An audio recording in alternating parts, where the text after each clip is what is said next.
Gente, aconteceu. A cabeça de Santo Antônio voltou para o lugar onde devia sempre ter estado.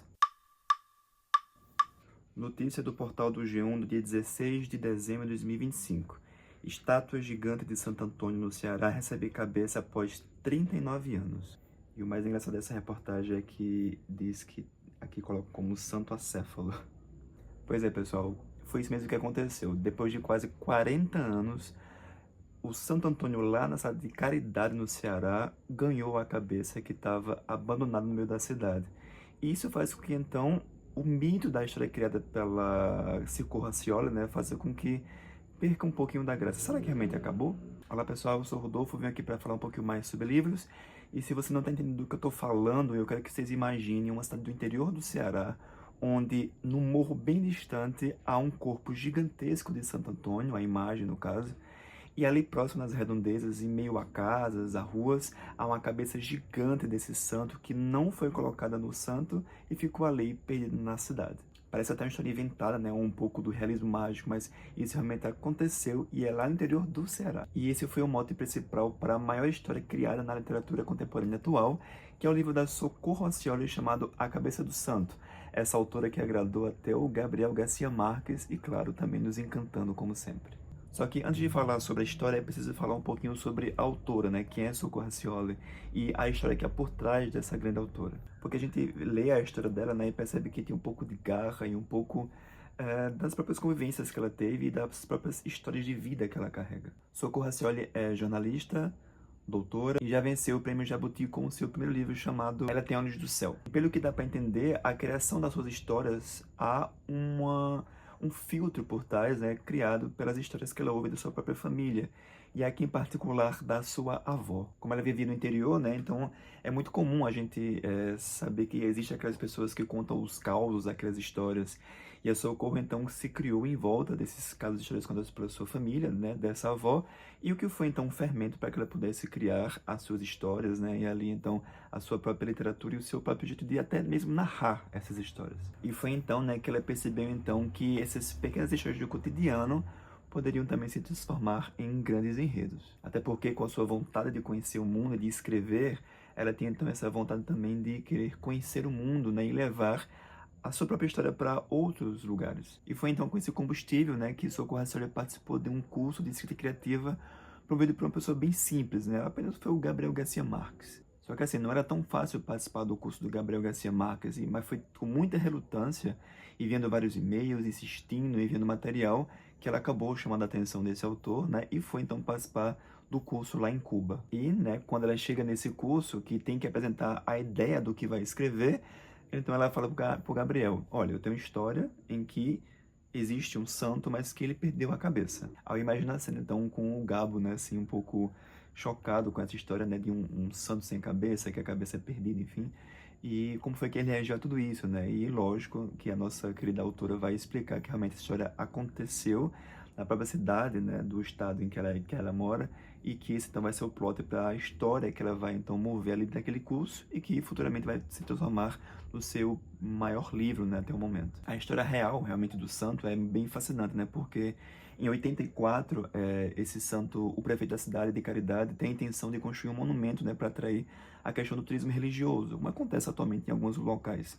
Só que acontece que a verba desse local acabou, né, da prefeitura acabou, e então o projeto foi abandonado. Então o corpo do santo foi edificado, ficando lá nesse morro abandonado, enquanto a cabeça que não foi posta ficou na rua ali daquela cidade, abandonada em meio às várias casas que ali tinham. É então em A Cabeça do Santo que a gente vai conhecer então Samuel, que é esse personagem que está fazendo uma peregrinação, né, da sua cidade até Candeias, que é uma cidade aqui fictícia dentro do Ceará, em que ele tem dois objetivos. Um é conhecer a sua avó e o outro é matar o seu pai. Então eu acho que só por aí já dá para ter uma forma de fisgar, né, o leitor para querer conhecer essa história.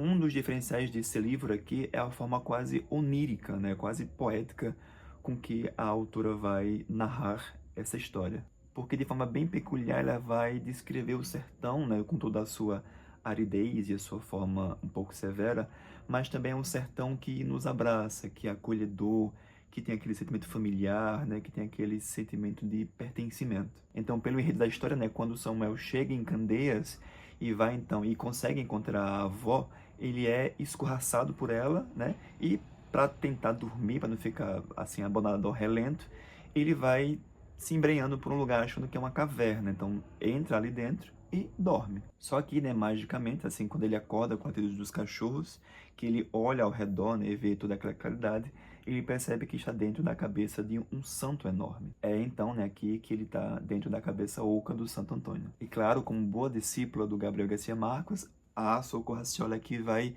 inserir então a magia, né, esse realismo mágico que há dentro dessa obra. Misteriosamente, o Samuel então começa a ouvir vozes ali dentro daquela cabeça e fica sem entender, mas aos poucos ele vai distinguindo algumas coisas e percebe que são pessoas pedindo coisas.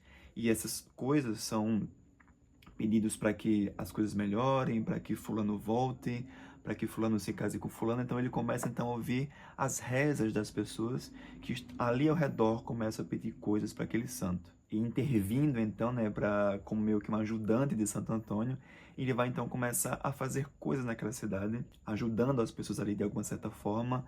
E então ele começa a movimentar esses personagens e a movimentar a história daquele local. Então, a movimentação do Samuel é um mote para que ele possa entender um pouquinho sobre o seu passado, um pouquinho sobre o convívio daquelas pessoas e também entender as histórias de como aquelas pessoas se movimentam, né? O porquê que elas pedem aquilo, o porquê daquela cidade é daquela forma e até mesmo se conhecer um pouquinho através daquelas orações e da própria ambição, né, que o Samuel tem. Então, esse labirinto de vozes, né, de personagens e de cenas que se intercalam aqui, né, faz lembrar muito o livro do Pedro Páramo, do Juan Rulfo. Então, para quem gosta desse tipo de narrativa, né, do realismo mágico, como o Gabriel Garcia Marques, o próprio Juan Rulfo, vai gostar de ver aqui nesse livro como é que esse realismo mágico vai fincando raízes do nosso próprio Nordeste brasileiro. Eu já li 2 livros da Socorro Racioli, né? Este livro aqui, Oração para Desaparecer, já confessei aqui que Oração para Desaparecer é um dos meus, eu prefiro, tenho mais apego a ele, né, pela forma como ele consegue atar os nós daquela história, mas é nesse livro aqui que a gente consegue entender, primeiramente, o primeiro contato que a gente tem com a potência que a Socorro Racioli tem para escrever história. E pode ser também, né, nessa garra de querer alcançar esse objetivo de se tornar escritora, né, alcançando seu objetivo e, claro, né, tendo toda essa bagagem de ser quem ela é hoje e ganhar, né, a notoriedade que ela ganha hoje por ser quem é. Quando a gente lê, então, a Cabeça do Santo, a gente trata um pouquinho sobre fé, sobre a realidade das comunidades, sobre o Nordeste brasileiro e sobre até um pouquinho, né, de quem somos e como a gente faz mudar um pouquinho a nossa realidade ali ao redor. Seja nós mesmos nos conhecendo, ou seja, quem sabe até ajudando ao próximo. E assim, esse livro aqui fez tanto sucesso, né, fez tanta repercussão nacional, que os direitos deles autorais foram vendidos, né, para a produção de um filme que está chegando aí, né? Então a gente pode aguardar então uma grande produção e com certeza eu estou ansioso para poder assistir, né, o que é que vem, o que é que pode surgir então dessa adaptação. Então sim, se você está buscando um livro que queira então introduzir em você um pouquinho do que é o sertão nordestino, né, o Nordeste, eu indico muito A Cabeça do Santo. Tem com muitas frases muito poéticas que vão te prender, também vai lhe prender na forma como essa fé, né, move as pessoas e como essa fé às vezes pode ser inabalável, e também ver, né, como essa literatura regional pode se tornar nacional e até mesmo internacional. Só basta você dar um pontapé e querer ler essa história fabulosa. Bom, então é isso, né? Eu quero saber aqui, me deixe nos comentários se você já leu essa história, se você já conhecia a Socorro Racioli, o que você achou, né? Se você também gostou da Oração para Desaparecer. Me fala se você já conhecia essa história dessa Cabeça do Santo lá em Caridade, no Ceará. Eu vou deixar aqui embaixo o link com a notícia para vocês também saberem um pouquinho mais sobre essa curiosidade. Eu quero que vocês comentem um pouquinho comigo sobre essa coisa do sertão mágico, né? Se você já leu essa história. E claro, né? Por último, eu quero que vocês engajem um pouquinho, então deixe comentário, deixe o like, inscreva-se no canal se não é inscrito ainda, né, para poder ajudar, né, o meu conteúdo. E depois eu volto, né, para poder falar um pouquinho mais sobre literatura, sobre assuntos que envolvam a literatura e a gente poder então bater um papo legal. É isso. Tchau e até a próxima.